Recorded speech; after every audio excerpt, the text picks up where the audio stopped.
following is a production of DallasCowboys.com and the Dallas Cowboys Football Club. How about them Cowboys?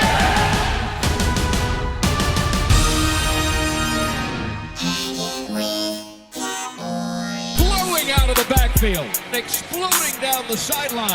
This is Hangin' with the Boys, presented by Wingstop, where flavor gets its wings. Welcome, Cowboy Nation. You've had your sample size of Cowboys football last night. Want to know, how did it digest over the night for you guys? You're getting a live look at Tostitos Plaza here in Frisco, Texas, at the beautiful Star in Frisco. We're here in the SWBC Mortgage Studios, and as we always say about this time, you are rocking with the best. This is Hanging with the Boys, and I am with my gang today here in Frisco, and we're going to break down for you guys all thing Hall of Fame game from last night. I am with my guys again, Kurt Daniels, and that's not Isaiah Standback. That is Danny Surek, and he is Jesse Holly. Gang, how are y'all doing today? Listen, before anyone speaks, we're getting right into this because I need my flowers today, okay? I need some credit thrown my way today. I'm not going to blame you so much so, Danny, because you might have not been here. You might have not been here, okay? She was. She was here? Yeah. No, you know where I'm going? I'm curious. Off the gate, there was a bold prediction made by me on this show at the start of training camp. Anyone care to reflect on that bold prediction that I made? You make a lot of. Let me think back. Can I get a hint? It was during the State of the Cowboys. One said owner of this football team. Oh, the Ring of Honor. I made a bold prediction. I told y'all. I told y'all, don't fall for the banana in the tailpipe. He got up on stage and he did all those Jerry popping tears. Yeah, he did. And get all that crying. And I told y'all, I said, mark my words. Yeah. Before the end of training camp, don't be shocked if you hear that Jimmy Johnson will be going into the Ring of Honor. Yeah. And some of y'all kind of might have casually rolled your eyes like, oh, here go Jesse again making those bold predictions.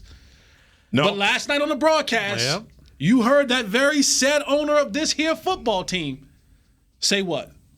He's going into the Ring of Honor. And let me say this. Like last night. My show is done, y'all. Talk to you guys next week. The unbelievable Jesse. How do you start our day off like this? Listen, I'm telling you, I was driving here today and I was like, somebody better give me my credit. No, nobody has to get. I'm taking the credit. Yeah. Come on, Jesse. I'm taking the credit. You said it, and that Jimmy's going into the Ring of Honor. Absolutely, he is, and that was announced on Fox yesterday with owner Jerry Jones saying that this year we don't know what day or which game that's going to be. Did he specify this year? I have to be honest. I was not listening live because I was hosting the pregame show, which tells me that maybe the three of you have not gone back to watch it yet, if you were all watching that, but that's okay. You were watching the Fox show instead. That's okay.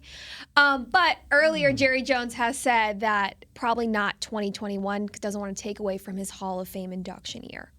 But we'll see. That could be up in the air. One of the highlights of the night was Jimmy saying, "While I'm alive." I mean, so that was just awesome. And again, star-studded night. All of the greats, the guys that are being inducted into the Hall of Fame, like Steve Atwater, one of my favorite players of all time, but also our guys. Captain Crash, Cliff Harris is going into the Hall of Fame. Jimmy Johnson is going into the Hall of Fame. And the original 88, Drew Pearson, is going into the Hall of Fame. So all of the Cowboys, all of the nostalgia, all of the Pittsburgh Steelers, all of that, it was there on tilt for us to witness last night. And look, the Cowboys lost to the Pittsburgh Steelers 16-3. Not a lot to be made of the game. I mean, we talked about evaluations and what we could pull from this game.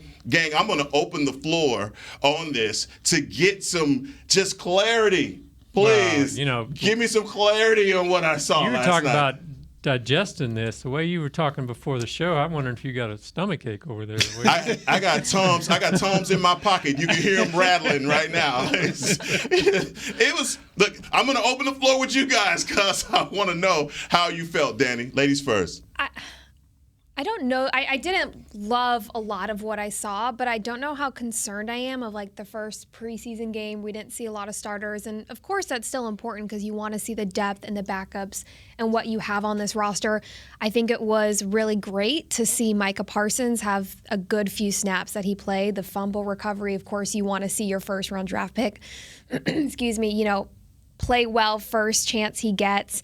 I loved seeing Lyle Collins back on the field. Again, not a lot of snaps, but just seeing him out on the field was phenomenal. So there are parts that I feel pretty good about in terms of the progress and where we're moving forward. But there's also a lot of parts that really worry me. Agreed. Yeah, I totally agree with that. I mean, there were some highlights. Some guys like Parsons was probably the highlight as far as what we were looking for and hoping to see. Really like what he kind of showed right off the bat. But I don't, it's hard to say this first preseason game, Hall of Fame game is, you're never going to get much out of it, I don't think. And it's hard for me to say one way or the other, is this good, is this bad, because they're just shaking the rust off, really. And so, but first impression, yeah, there are a lot of concerns there, but I'm trying not to get too worked up about it. Given the situation in the game. Oh, you're so good. You are good, Kurt. He's a level-headed one. He's so good, He's a man. level-headed one. And I promise I won't steal your thunder this time. No, please. I will say this. Our backup quarterback situation is bad. And I know that Garrett Gilbert played decently, but we can't go into 2021 with that situation. Like that. And we'll talk more into it about the whole Dak and the shoulder situation, but we need to really take an in-depth look of where we're going to go as far as backup quarterback. It was on display last night, and I get it. We had about 16 players that didn't travel, and anytime you don't have your backup guys thrive when they have the elite players around them. When you have to have backup guys do starter type things, it's when you ask them to do a little bit too much, right? It's like asking a fish to climb a tree like a monkey. You're just asking me to do a little bit too much out of my element. So not having all of the starters there and to play a piece instead of playing the entire role, a lot of these guys are playing kind of almost fish out of water. Yes, it's still football. Yes, they're still playing that position, but it's different when I'm the nose tackle and I'm rushing up the field and the offensive line has to worry about Tank and Randy Gregory opposed to some other guys who we don't even know, right? And that gives you a different look. Or when I'm a DB and the rush is different or my secondary is different and it gives it a different look. But just one of the perspectives I saw, and a lot of people are looking at that, and it's probably low-hanging fruit for me to even grab it, but the backup quarterback position, he isn't in a Dallas Cowboys uniform right now. What makes you say that? I mean, why would a guy off the street be better than, because right now I don't see much out there that would be that much better than what you got with Gilbert, who already knows the system. And that's the thing, is when you have guys who already know the system and it seems like you're not seeing any progression. And when it seems like you're still not seeing guys take the next step, and I don't even know what the real next, because like if you're backup, the next step is probably your starter, right? But just to look different, like just to command the offense, make the right throws, make the right reads, complete the right passes, those type of things. You just kind of like, well, how long will it take for you guys to kind of, get on pace with doing that at a decent clip? I'm not asking you to do the elite clip, but doing it at a decent clip where we're able to put you in the game and maybe win a game or two if we need to. So we're gonna get into the backup quarterback discussion, and because that's gonna take up the whole podcast when we go there. But just general assessment for me, and we asked these questions in the last podcast about what did you need to see from the defense. Some of the questions that needed to be answered. Energy. You guys talked about that. Guys pursuing the ball, all 11 to the ball, seeing how they look up front. Look, I didn't see a lot of that.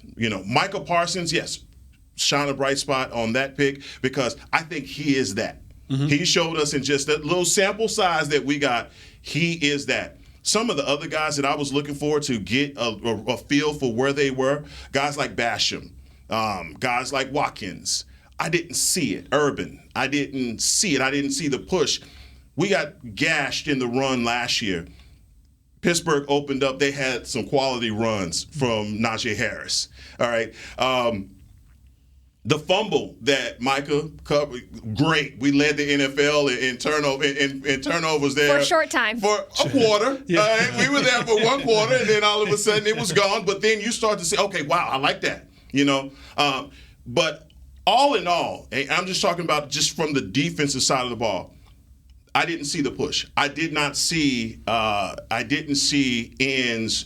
I didn't see any pressure on quarterbacks, things that we're looking for our new guys.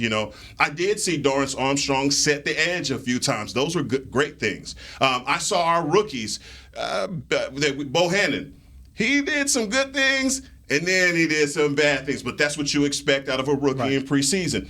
I don't want to overreact about these things. But the things that I was looking for last night, the questions that I had, I just added another question mark to my question because my questions still have questions, and I still want to know who and where is this team right now. But, Danny, let me ask you, do you have the stats from last night so that we can at least deal with the numbers from what happened last night? Sure. Well, Cowboys finished with 3 points. Obviously struggled in the red zone. Pittsburgh 16 total yards. Dallas 331. Pittsburgh 250.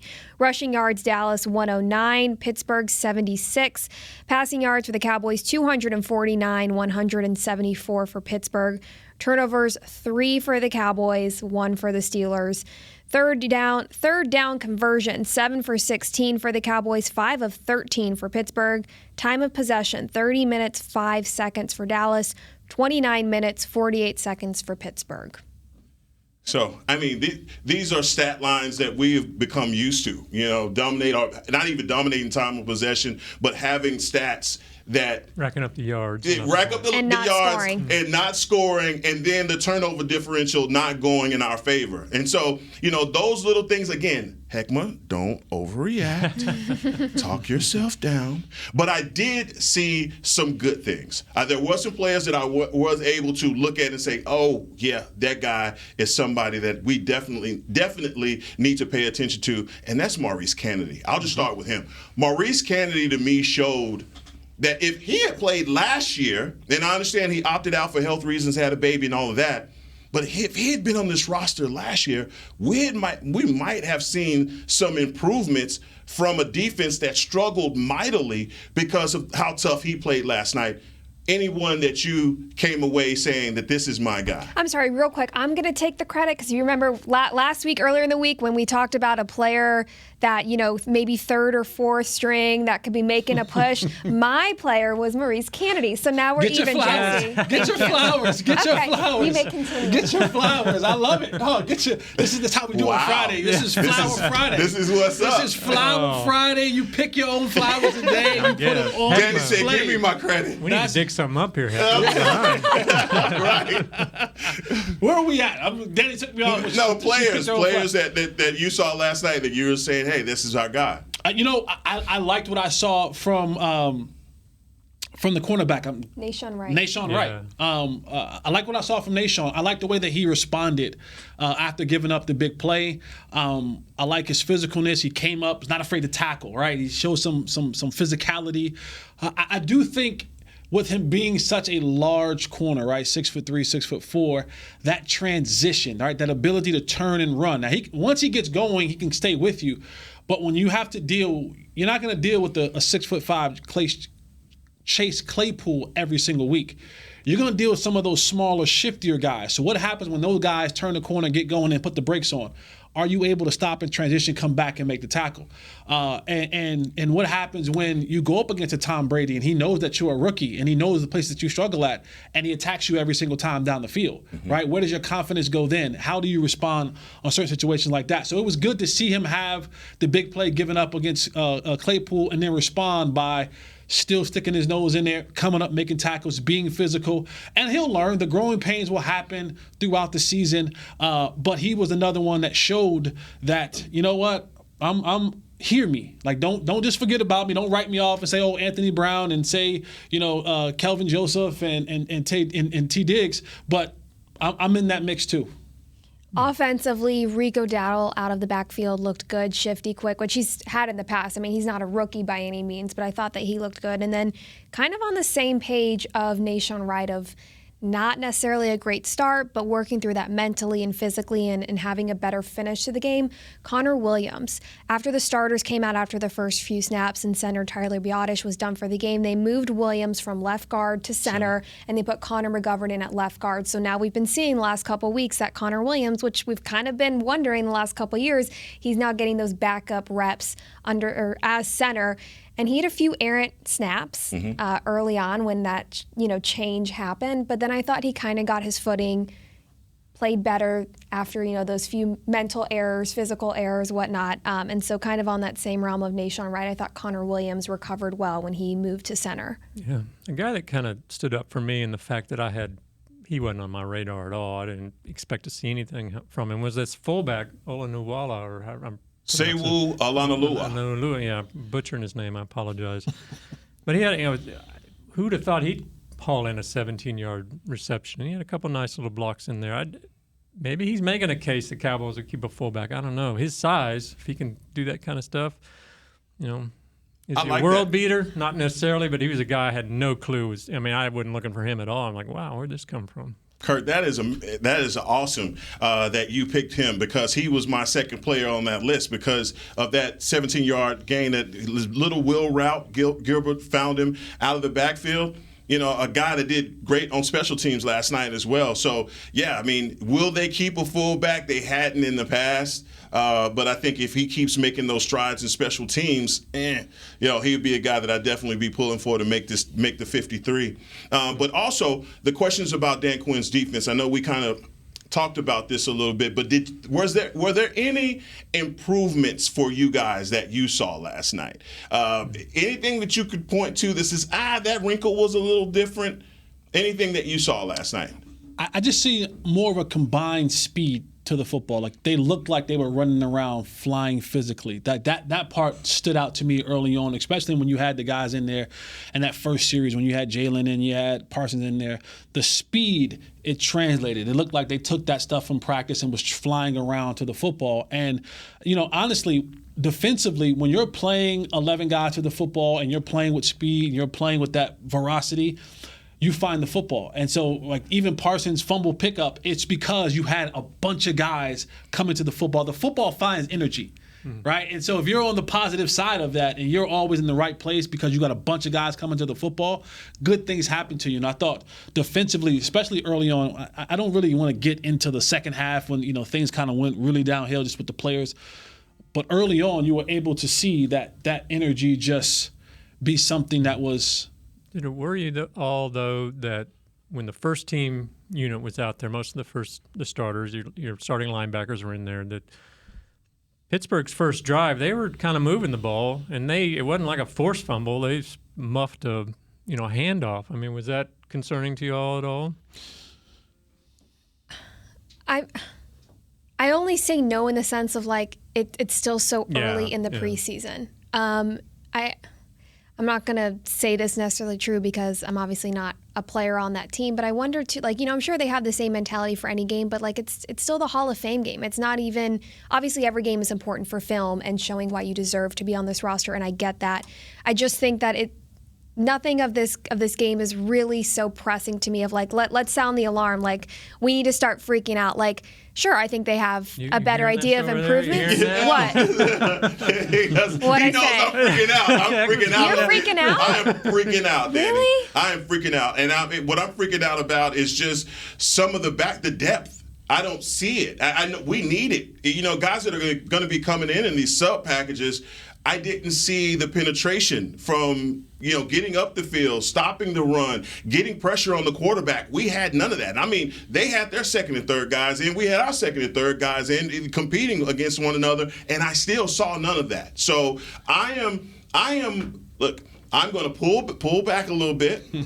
I'm going to wait on Saturday because I think Saturday we get more of an assessment of what our number ones are going to do. Meanwhile, let me just say this, on DallasCowboys.com, we're going to have our guys down in Oxnard for the practice between the Cowboys and the Rams. And so, guys, please tune in for that, because that's going to be great competition battles going on. But I just didn't see it. I think I will be more concerned after the next preseason game against the Cardinals on Friday the 13th, because let's at least give the coaching staff, maybe now they have a better idea of what they need to focus on, maybe different drills or things, now that they're not just going against their own teammates, they're out in pads, they're playing full speed.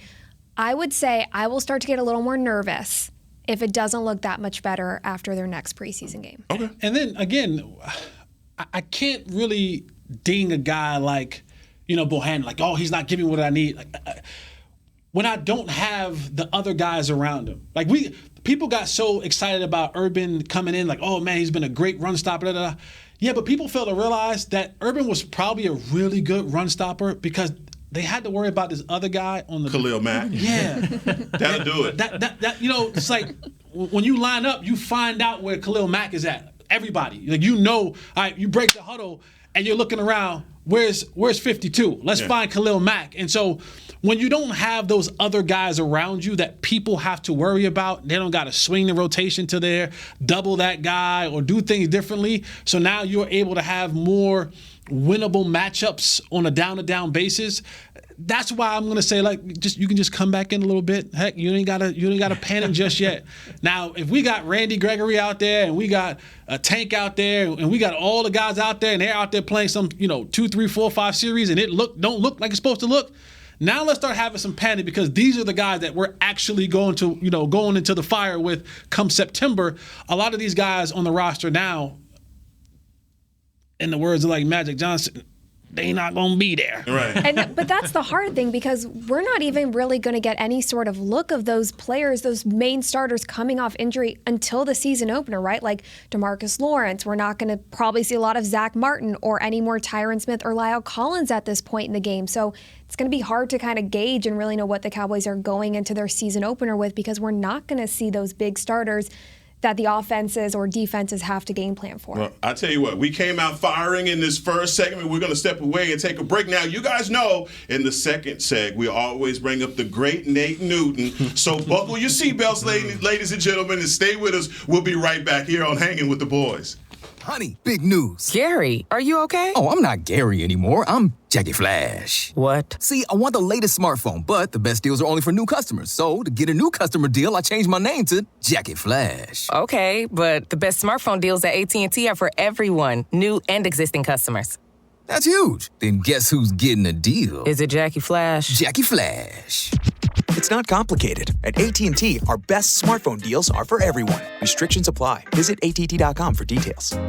Hey, Cowboys fans, ready to spice up your next watch party? Bring Yo Quiero guacamole and be the game day hero. Yo Quiero means I want, and we know you want great, fresh-tasting, ready-to-serve guacamole for your home gating and tailgating events. Made with real avocados and the perfect blend of spices, it will be the star of any party. You can find us at your local Albertsons or Tom Thumb in the deli section. If you can't find it, talk to your store manager and tell them, Yo Quiero guacamole. The Cowboys way, where 16 Hall of Famers and 5 championships shows us what success looks like. Where turkey is always the second best part of Thanksgiving Day. Where we are all defined by one single thing, the star. Where we as fans know it's our job to keep the tradition going. Bank of America is proud to be the official bank of the Dallas Cowboys and to support the quest of living life the Cowboys way. Copyright 2020, Bank of America Corporation. How great would it be to travel to watch the Cowboys win on another team's turf? Pretty great. But honestly, just watching the game from anywhere but your house would be fun. Even a hotel bar with some guy named Phil from St. Louis who thinks Oakland still has a team. So whether you're traveling to the game or watching from your favorite vacation spot, book a place to stay on Hotels.com. Proud partner of the Dallas Cowboys. Back to Hangin' with the Boys. Don't miss your chance to see the Cowboys at AT&T Stadium this season. A limited number of single-game standing room only tickets are on sale now. Get yours today at DallasCowboys.com/tickets. And welcome back to Hanging with the Boys here in the SWBC Mortgage Studios. I'm Heckma Harrison with Danny Surek, Jesse Holley, and the great Kurt Daniels. And we have been going over all of the action from last night, and these guys have successfully talked me off of the ledge. And I feel comfortable now. I have my blanket, and, Jesse is, just telling me, Heckma, it'll be okay. And I appreciate that. But guys, I think something that's going to get my heartbeat back racing is our next subject, and that is the backup quarterback position. So, Kurt, since you're Mr. Mellow Yellow, since you don't have a worried bone in your body, let's just start with you, Kurt. Tell me something good. Well, I guess I didn't see as negative a picture as maybe Jesse did with Gilbert, but I obviously don't know the ins and outs of football technique and all that. I guess I'm still on the train of he's got to be better than someone on the street right now, and having that knowledge of the system and the players having that kind of that feel for him at this point is maybe better than trying to find somebody else. Now, that may be wrong, but I think I'm not ready to give up on him yet, I guess. The other two guys, That's how I feel. I agree with you, Kurt, and I kind of agree with half of you, Jesse, in the sense of when you were saying the backup quarterback is not on this roster. I think Garrett Gilbert will have a spot, whether that's most likely 2. I don't think they have their third stringer. I don't think, especially how many years. I mean, Cooper Rush was here with Jason Garrett, and then, the Cowboys brought him back last year, so he's had time here. And Ben DiNucci, I'm trying to be fair because he didn't get a full assessment as a rookie last year, right? Like the offseason, preseason games, threw him into the fire last year, but he did not look any better this year than he did last year. So I am not confident at all in Cooper Rush or Ben DiNucci. Heaven forbid, especially after what we saw last year, we have to go down that quarterback depth. And my biggest thing with the quarterbacks in the backup position is when I look at Gilbert, DiNucci, Rush, are you confident that if we had to go into the season that Garrett Gilbert can win you 2 games? Are you confident in that? And that's my point. But I'm not confident in anybody. but that's my point. The guy that we have on this roster who's been here for some time, who's been under the tutelage of these coaches, their coaches it's not like defense where the coaching changes. You've had the same coaches for the last couple years. You've had the same offensive coordinator for the last couple years. This offense hasn't changed. And for you to take steps in a positive manner with the time that you spent here, that worries me. That worries me because he wasn't bad against Pittsburgh last year, so he might be able to get you. Well, he just played against Pittsburgh. Look, let me just say this, and I can appreciate people being calmer than a Hindu cow, but that's not me, right? I am not calm right now. Calmer than a Hindu. I was like, I never know a Hindu cow. They're safe. Are they calm? They are calm. They don't have to worry about being eaten because Hindus don't eat cows. Oh, I get it. Oh. Makes sense. When you have to explain the thing, it does. No, it makes sense. No, but it makes sense now. But I promise you, there's a ton of people who are listening who did not know, and you've helped us all. Okay, cool. Yeah. So that's him. He's calmer than a Hindu cow in the pocket, and he doesn't have the clock, internal clock that we football players know. It's 1-1,000, 2-1,000, throw the ball. He's standing back there at 4-1,000. Bro, if you are standing in the pocket at 4-1,000, there's only one thing that's about to happen. That is a guy coming down on your neck, and you got to feel that. And there have been guys that have come into this league that internal clock, they had to learn that, and they learn it the hard way. And if you get a rookie, like you guys for the Jets, guys for Jacksonville, that's one of the things that they're going to learn real quick. You don't have 5 seconds. Right. You don't have 4 seconds. You may have had that in college, but you don't have that in the pros. And to me, Garrett Gilbert standing there, I screamed to the top of my lungs when Brandon Knight missed that block. I was like, he is going to die. Right. This guy is coming, and he doesn't feel the pressure. And I just didn't see the anticipation for his throws. I saw a lot of late passes, a lot of balls being thrown behind, not only from him, but all of those guys. And again, you bring up the point that they've been in the system. They've got an opportunity to delve into it and know exactly where guys are going to be. The coverage last night was as vanilla as it possibly could be. And you still can't throw guys open. You don't have touch. Decision-making isn't there.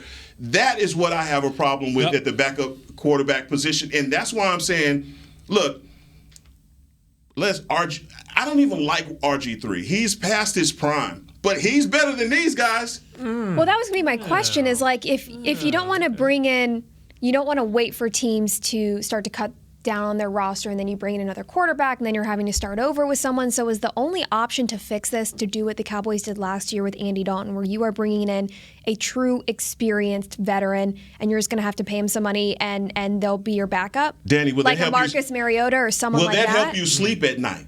Because right now you cannot be sleeping knowing that if something were to happen to Dak, that Garrett Gilbert is the guy that's Something's coming out already of the chute. happened to Dak. And that's my point, because the shoulder. Hence the freak out. And Troy Aikman said this last night. Troy Aikman mentioned this on the thing last night. He said, I know people are saying that, not to worry about this, but I'm worried about that. I personally, Jesse Holley, am worried about. There's been talks that the training staff have reached out to the Texas Rangers to ask about some of these shoulder things that are happening, because it seems like it's uncommon kind of a football thing. More, it happens a lot in baseball with pitchers and stuff like that. So that begins to tell me, and then I told you this, guys, last week. You tell me a few days, I give you a few days. Then at the end of the few days, you tell me, give me a few weeks. Yeah. Then you tell me at the end of that you know what, he's not going to throw for a while. Fatigue season opener. This is not fatigue. Yeah. This is not fatigue, fellas. Fatigue, you give it a couple day rest, you ice it, you stim it, you massage it, do what you got to do, and you get them back out there. Now, this is a organization that, when it's come to telling us all the truth about certain injuries, we don't get that. Right? It was a neck stinger last year with LVE. Turns out he needed a whole neck surgery. Right? So it's these things that keep coming up when it comes to the medical part of things. And they're like, oh, yeah, well, he's out there practicing. If he was really that serious, he wouldn't be practicing, and so on and so on and so on. And I'm just saying, if we come to a point where they're saying, you know what, it's going to be a little bit longer, I don't want to go into the beginning of the year with Garrett Gilbert, DiNucci, Rush. Against Tom Brady? No, see, don't even give me the picture of that, because what I'm saying right now, let's figure this out right now. We know the problem that we have. Like I said, I don't like the guy that I just mentioned. Not a fan of his, but I know he's better than these guys. I even heard someone say Phillip Rivers' name. Okay, better than these guys. Look, we saw last year. Blake Bortles is still out there. He's out there somewhere. We saw last year that when Dak goes down, and if you're expecting to compete in the NFC East, where we still had a chance with as bad as we were all the way up into the end, we have to find a quarterback that can get us some victories. We were able to get that with Andy Dalton. All right, he was serviceable enough to stick to the game plan and win us a game. I do not believe that Garrett Gilbert can do that. I mean, God bless him, and I hope that in Arizona, he comes out and he wears it out. And we're like, whoa, double G, we got it. It's just, hey, man, it's just the first game jitters. I just don't see it right now. I don't see it from Cooper Rush either. No, I don't. To me, Rush is one of those guys that's been in the system and just hasn't gotten any better. We've kind of seen his But you know what? I know who can answer all of this for us. We got him on the line. Nate Newton, help us, Nate. He blocked for a little bit of a quarterback at one point in time in his life. Yeah, a little bit. Yeah. Nate, you there? In typical fashion, his screen would freeze up as we get Nate live here on Hangin with the Boys. But going back to this conversation, that's literally where I am right now. I mean, I think Cooper Rush, look, maybe needs some more reps. Maybe a second half. And it's between him and Garrett Gilbert. Just give these guys a half and evaluate them from there. Can the Cowboys win no matter who's at quarterback if Dak's hurt? No. I mean, I could pay. I mean, I just don't know if there's anybody on the street. But did we get a fair assessment of that, an answer to that question with the offensive linemen that were out there? You need if you had an healthy offensive line. If you had Tyron Smith and Zach Martin out there with Lyle Collins. Wait a minute. Let me ask this. The guys that you had out there last night were the guys that played the entire season for you at tackle. Could somebody please tell Brandon Knight to wink one time if he's okay? Wink twice if he needs us to call 911. Because you're freaking out again, man. I'm sorry. I am. Let me bring it down. Brandon Knight. Did anybody get a bead on what's up with Brandon Knight? I was just him and Terrence Steele outside. I was surprised to see them struggle as much as they did because of how much experience they got last season filling in for Tyron Smith and Lyle Collins. I was not impressed. Yeah, I think if that's the one position that out of last night that I would have the most concern about, it's at swing tackle, because neither one of those two or Naseki really showed much at all. And now we see a lot of times while in practice, you see all this movement on the offensive line. You got guys, hey, you go play a little center, hey, you play a little guard, because they are unsure. Yeah. And last night put it on display that wow, we cannot afford to lose a starter. And we've said this for the last couple of years, especially on our show, Kurt. You can almost put in the books 2 or 3 games for Tyron Smith. Like, it's not an if, but a when. I know. But, makes me sad, makes me nervous. He's saying, but history has said, only. History has said when it comes to Tyron Smith, 2 to 3 games, book him. Because we don't know when, but we know it's coming. And so in that time frame, you always hope and pray that it doesn't come. Maybe it comes during that stretch where we're kind of like, a little bit more down in the teams that we're playing, opposed to coming on that stretch where you're like, you know what, we might need our Pro Bowl left tackle, out there and not having guys shift around. So we can't afford, and most teams can't, but we really cannot afford to lose a guy for any significant amount of time on our offensive line, because we saw last night, and that's the thing about offensive line.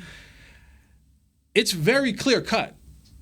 It's very clear cut. Like, I don't need all these other guys around me to block the guy in front of me. Can I block the guy in front of me? If that's a yes, if that's a no, then that's very clear. It's not like a receiver where you're saying like, well, the line didn't block, so the quarterback didn't have time, didn't give my route time to develop, so I didn't get the ball, so it's kind of harder to evaluate my what I'm able to do. Offensive lineman is, hey, especially in preseason because it's so vanilla, it's the guy lining up in front of me is probably going to come forward, and I need to do a better job at blocking them. And we saw last night that wasn't something that was done at a high rate on our offensive line. I fault the college football game for this problems at offensive line. I'm delving into. I'm going deep in this because NCAA. The spread offense is hurting offensive linemen. They're just not able to develop the ability to fire off the ball is not in the running game, guys. In the passing game. I'm just watching Brandon Knight last night, man to man, and this isn't T.J. Watt. This isn't any of the other guys. This is a third-string guy blowing by him.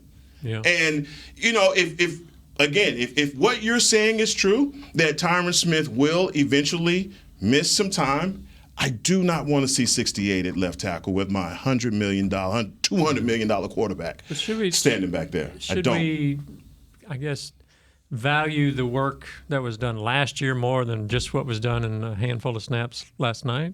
Okay. Not that last year was MVP worthy, but at least you saw. I think that Terrence would be fair. got better as the season went along, and Knight had his moments. So that's my hope, I guess, is that Naseki was good for the Bills last year, and so as a swing fingers tackle. Crossed. So yeah, no, I just like I said, I am as worried about other positions. Like this offensive line group, to me, like you said, has to stay healthy. Tyron Smith can't take those. If it's going to be like the veteran day off or game off deal, that may be the game that we didn't need him to actually take off. And the one thing I've always said about this team, and I've said this for years, even back in the Jason Garrett era, I feel like we're the only team in the league who can't afford to lose a player. And I'm not talking quarterback, because most teams in the league, you lose your starting quarterback, you're done.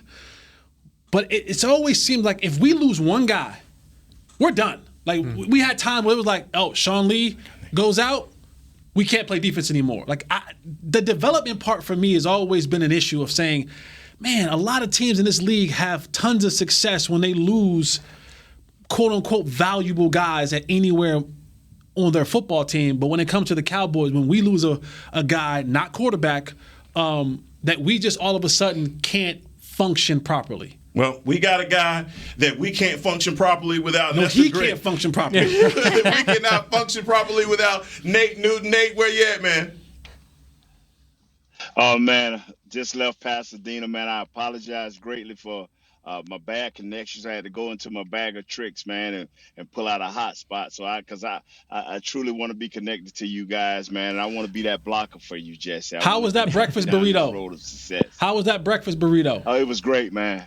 It was a difference maker, man. It was a difference maker. We stopped at Tops in Pasadena, man, just going on our way to San Diego, man. Wow, man, I took it out my wife's hand. She was eating it. Then all of a sudden that thing went to smell into the hoggy, and the hoggy had the root, bro.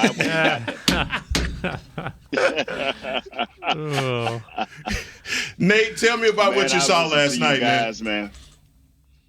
Oh, man, it's two things I want to address, man. Is number 99, who played sparingly, Hamilton. And number 98, Bohannon.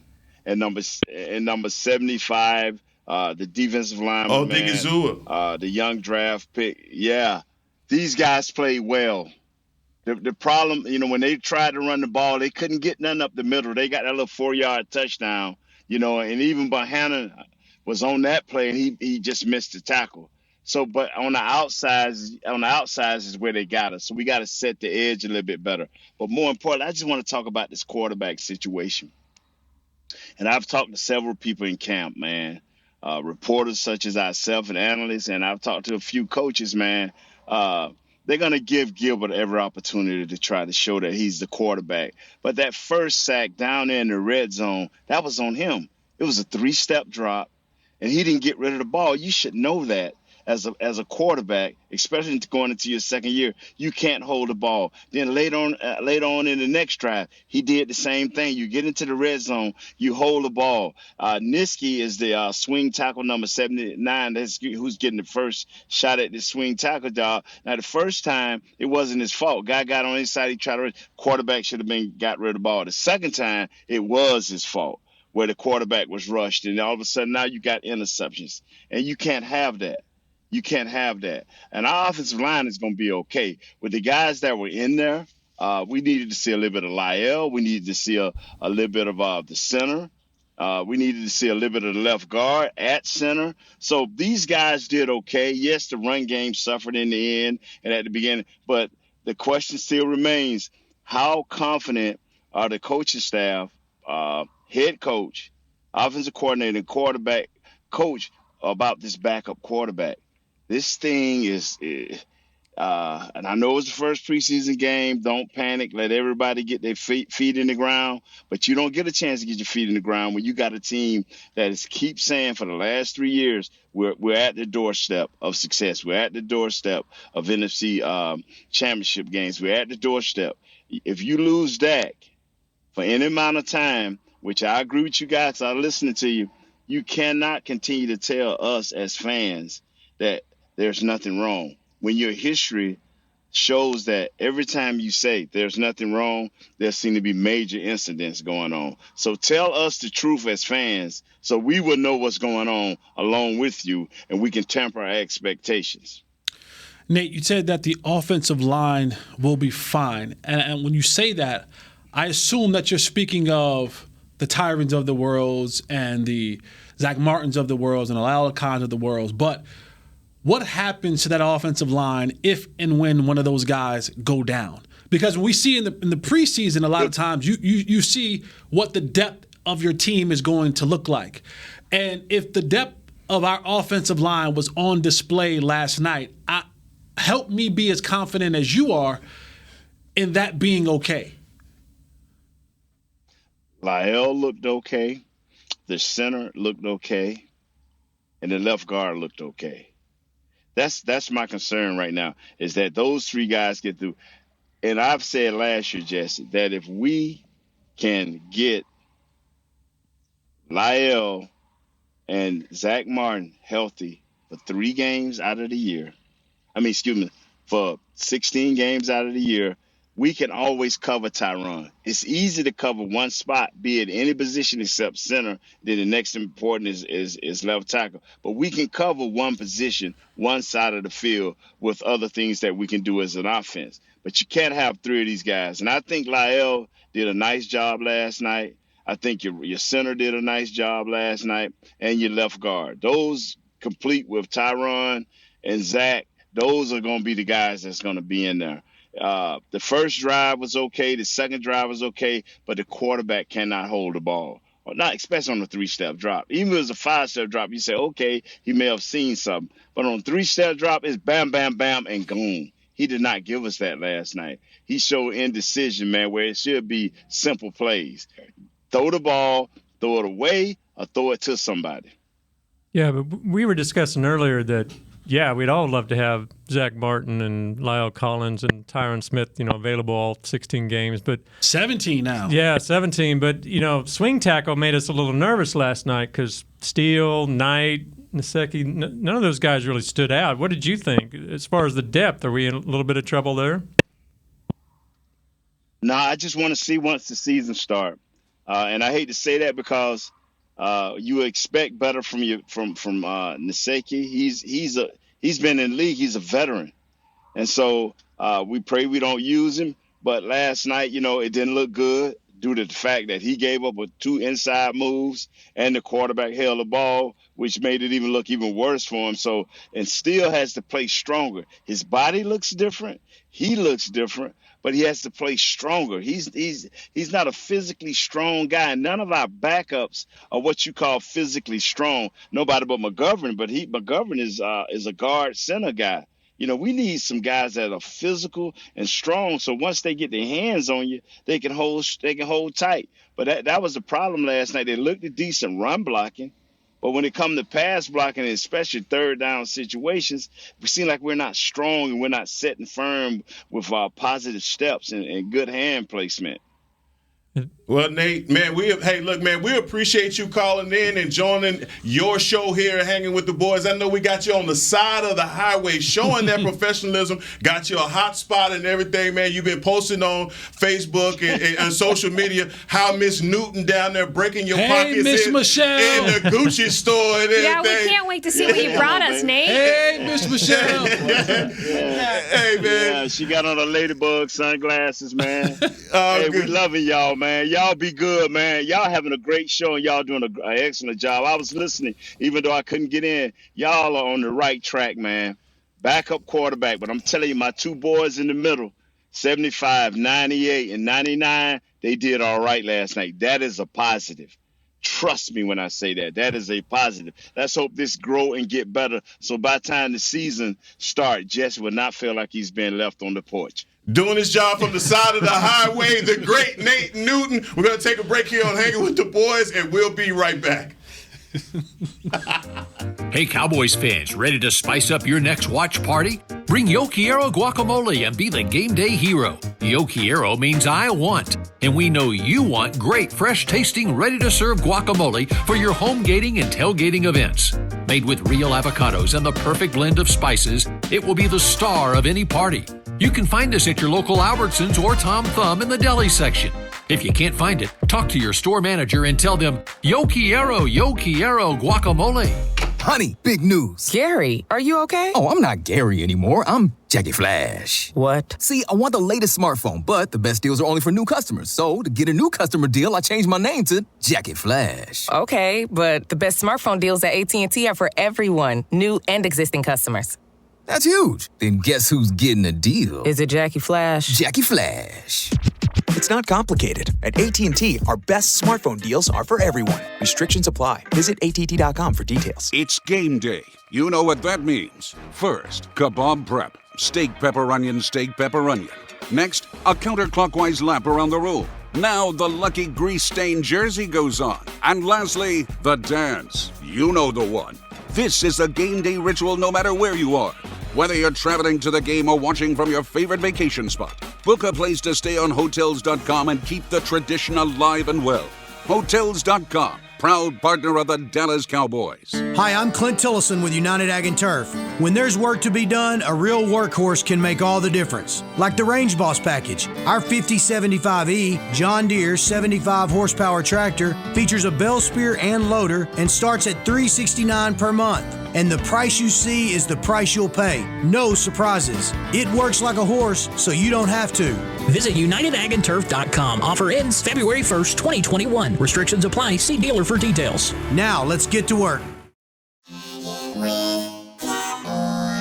Back to Hanging with the Boys. Get the ultimate fan experience for the ultimate Cowboy fan. Join Dallas Cowboys United presented by Globe Life starting at just $20. Join now and get your fan pack, exclusive access to training camp benefits, and more. Visit DallasCowboys.com/United for details and to join today. Welcome back to the SWBC Mortgage Studios. This is Hanging with the Boys. And guys, we've been going into last night's game. Wait a minute. I'm joined by Kirk Daniels, Jesse Holly, and Danny Surek. Danny, I'm new to this. I'm just trying to get it all down. You're doing a great job. All right, thank you. It's hard because earlier in the week I was Kurt and now I'm Isaiah. So I'm just trying to figure it all out. She's just like moving around next to me. Musical chairs. Yes. But we're back and we've just got off the line with Nate. Nate pulled onto the median to talk to us and pull out the hot spot. So we appreciate him for that. And Nate said he won't panic about the swing tackle position until the season starts. That made me take another Tums. But, look, I think aside from all of that, guys, we have, we've gotten an assessment of what we saw last night. And I think, we all will know that there's going to be improvement to make. But usually at the start of the third segment, we do a what the heck. And I'm going to give my what the heck over to Kirk Daniels. You are? Okay. I guess my what the heck involves the scrimmage tomorrow, and maybe it's physical, maybe it's not, but part of my what the heck is there were 16 so guys that didn't make the trip to Canton, but you took other guys. You took Donovan Wilson, you took Zeke, you took CeeDee Lamb, you took Trevon Diggs, you took Randy Gregory. You took these guys you knew weren't going to play, put them on a 5-hour flight, another hour bus ride to L.A., another bus ride to Canton, and then back again. You get back Mickey said they got back at 5 a.m. last night. Now you got to turn around in less than 48 hours, whatever, and face Aaron Donald. You're going to bang against those guys? I mean, I'm a little surprised the players' union didn't say, hey, this isn't right. I mean, it just – if you want to keep your guys healthy and you want to get them ready for the season, I don't quite understand the logistics of why you did some of this and set it up. That's a good point. And in the break, we were talking about what to expect in the Cowboys-Rams scrimmage, which will be DallasCowboys.com, 5 p.m. Central Standard Time for everyone who wants to watch.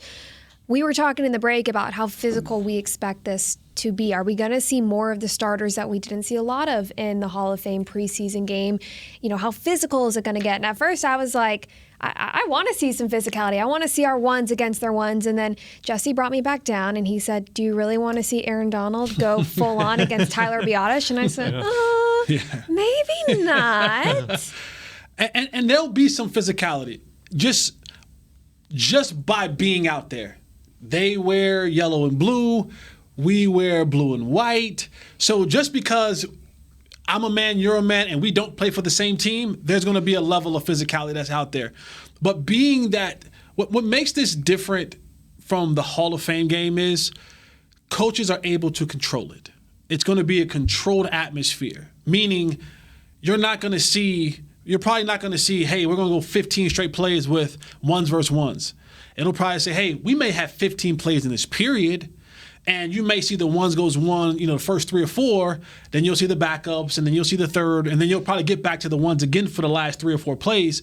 But it's not going to be an all-out, section this off, and we're going to go like we're in an actual game, right? You're going to have moments in the period where, normally you go down and you'll see running backs and linebackers work, but this time it'll be our running backs versus their linebackers, and then our linebackers versus their running backs in a controlled atmosphere. And I think that's why you'll see, why coaches held some of those starters back from not playing, because now they know that they get a chance to get some real solid work this weekend with this team, but under a controlled atmosphere. because you can't control the Hall of Fame game, right? That's a real game. Yeah. There's no whistles being blown. Coaches aren't on the field. There's no friendly fire there. We can't repeat it. But in practice, I can repeat it. I can set the tempo. I can set the parameters on how we want to do things with this other football team. So it'll be physical just by osmosis, right? Just by being out there next to one another, it's going to be physical. But as far as in a full-out, all-out scrimmage, wasn't there a big brawl a couple years ago when these a major brawl? That was the Jeff Fisher team, right? Yeah, Mike McCarthy. That was a Jeff Fisher team. Yeah, it was. I'm not even going to dig into that, but Mike McCarthy also talked about, making sure that this team got the quality reps that they needed in this scrimmage and it being controlled. And like you said, Kurt, and I think that's very important. You bring up a point of the team coming off on that 24-hour turnaround and then having the Rams come in. I think that they maybe work some half-line stuff, like you said, linebackers versus running backs, things like that, versus the ones. Really, I think with the receiving core and what you've alluded to before, it's just kind of a 7-on-7 kind of a matchup to get our guys, one-on-ones with Jalen Ramsey. That's what I think everybody wants to see. That's going to be the highlight. But even that, like you said, like if I'm Randy Gregory, I'm like, why did you drag me to Canton on this huge trip and get me home at 5 a.m. when I got to turn around and face linemen? Or even a guy like Connor Williams, he obviously needed the work at center, and it was important that he go to Canton and play, but now he's got to turn around and face Aaron Donald right away. I mean, and there's nothing easy about that, no matter if it's controlled or not. So I don't know. To me, it's a nod. I hope that everybody comes out healthy, obviously. I hope they make progress. It's what they want. I hope they get out of it what they want. But now, Kurt, now let's I know that they're all professionals, but let's be honest, Kurt. I don't think we have enough people that we could have left behind to watch 16 to 20 guys do the right thing. I'm just saying. I know that you said this was a babysitting I'm trip. I'm not calling out anyone in particular. When your parents say you got to ride with me to the store, you can't stay here with your other siblings.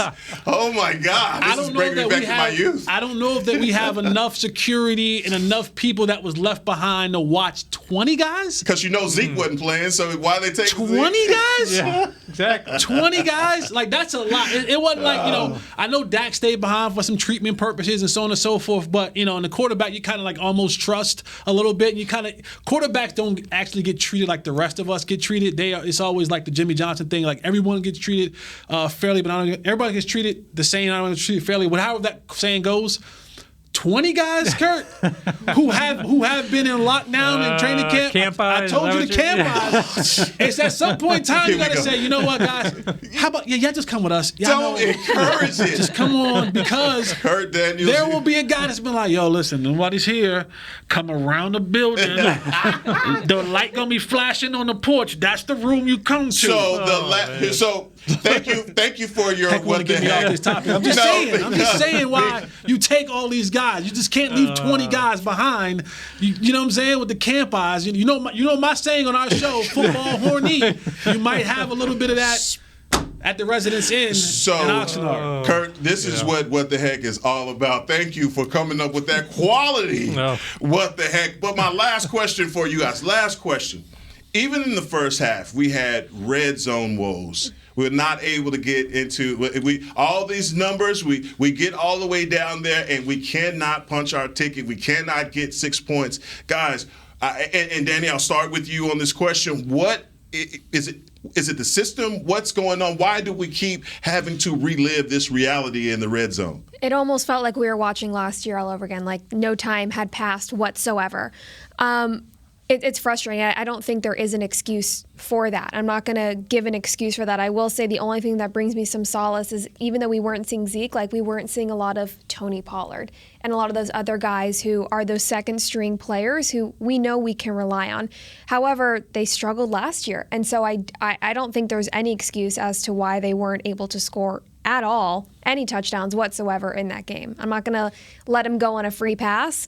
But again, I'm on that same idea that give me one more game, Arizona game, and then I feel like I'll have a better assessment of what is truly a concern and what is just getting off the rust and putting the scheme out on the field. Red zone is 50% player, all right? 50% Jimmy and Joe, 50% X and O. Like that's what red zone becomes, and a lot of it becomes the quarters are so condensed. You don't have you have the back end line, so you're not delivering the ball down the field. Windows open and close a lot faster. Things happen at a much faster rate in the red zone. And so a lot of it is being able to call the right plays at the right time. And then another half of it is I just got to have guys who are better. I have to have guys who are better in the red zone. When you look at the teams who are successful in the red zone, it's a lot of their good guys who are able to make split-second decisions and to make plays in tight quarters. And so that's where it's a great marriage of X's and O's and Jimmys and Joes in the red zone. And I think a lot of it last year had to do with, of course, us not having our quarterback, but also us not calling the right plays. We'll sometimes get down and it's like, I know we're not going jumbo package right now. And then we go jumbo package and then it gets stifled. And it's like, hey, here's what we should really be going 4 wide. So it's that marriage of having the right players and then having the right personnel to execute it in the red zone, because everything happens at a much, much, much faster pace at a faster rate, and you have to be much more precise because you don't have the margin of the rest of the field behind you to work with because you're going to run out the back of the end zone. Yeah, I agree. I'm trying not to get too panicky about it or freak out in any way about it. Just because of that reason that, maybe they didn't necessarily game plan, obviously, for what they would do in the red zone against that particular team. And there's a big difference, again, like we've said, between Garrett Gilbert and Dak Prescott behind there. So I'm waiting for another game, I guess. I'm trying. I am getting a pass. This side of the table is a little more calm, a little more optimistic. But if there's something that a coach can go back and look on, Kellen Moore, take a look at yourself, right? You had red zone. You've had red zone woes for the last couple years. It wasn't just last year and the year before that when you had a healthy Dak Prescott. So for Kellen Moore, you got to go ahead and look at yourself and look at the man in the mirror as well and say, let's make that change. Get your Michael Jackson on. Make that change, my brother. Look at the man in the mirror and make that change. I like that. And so look, we're gonna make a change too. And guys, I appreciate y'all. Thank y'all for talking me down today. My freak out session has ended. I think it's on to Freaky Friday over here. No, freak out session has ended. We're on to Arizona on Friday. More assessments, more evaluations to go, but we got 1 down, 3 more to go, and we're praying for health and for Danny Sarek, for Jesse Holly, and for Kurt Daniels. What's our schedule next week? I'm sorry. Do you know? I believe that the schedule next week is Tuesday and Thursday, but I could be wrong. Okay, we'll double Stand check by. that. Just keep looking out. Tuesday and Thursday of next week. Can I do my thing? Do your things. I'm sorry. Cowboy Nation, I hope your team win. It's been Hanging with the Boys. This has been a production of DallasCowboys.com and the Dallas Cowboys Football Club. How about this, Cowboys?